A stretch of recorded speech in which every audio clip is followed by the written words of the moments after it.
કેવું રહ્યું ગ્રાઉન્ડ? એકદમ મસ્ત.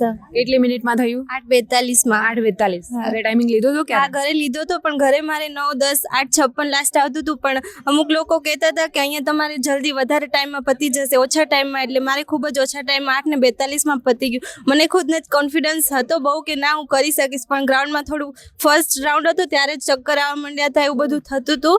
પણ મેં મન મક્કમ રાખીને દોડી. મેં પછી મારા પપ્પાનું વિચાર્યું. મારા પપ્પા એક સ્પોર્ટના ટીચર જ છે, પણ મારા પપ્પા બધાને કોન્ફિડન્સથી કહેતા હતા મને મારી છોકરી ઉપર વિશ્વાસ છે, એ કરી નાખશે. બસ એ જ મેં મનમાં વિચાર્યું અને હું દોડી અને 8:42 મેં પતાવી દીધું. તમારા પપ્પા સ્પોર્ટ્સ ટીચર છે? હા, મારા પપ્પા સ્પોર્ટ ટીચર છે અને મારા મમ્મી છે એથ્લેટિક્સના પ્લેયર છે.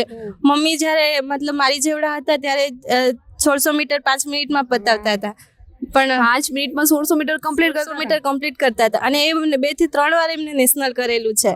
તમારા ઘરમાં તો આટલું મોટું મોટિવેશન છે. હા, મારા મમ્મી પપ્પા જ મારું મોટું મોટિવેશન છે. બીજા ગર્લ્સને શું કહે? બીજા ગર્લ્સનું એટલું જ કહીશ કે અહીંયા આવતા પહેલા તમને બધાને ડર લાગશે, પણ અહીંયાનો સ્ટાફ બીજા સ્ટાફ કરતાં બહુ સારો છે.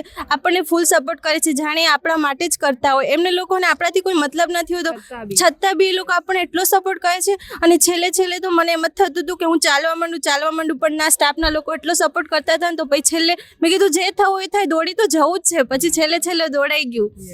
અને તમે જે પોલીસ કોન્સ્ટેબલનું ગ્રાઉન્ડ પાસ કર્યું છે, તો અમારા તરફથી તમને ધ એડિમલ તરફથી 4 મહિનાનો પોલીસ કોન્સ્ટેબલની તૈયારી કરવા માટેનો રેકોર્ડેડ કોર્સ ફ્રીમાં મળે છે. Thank you so much ma'am. Thank you.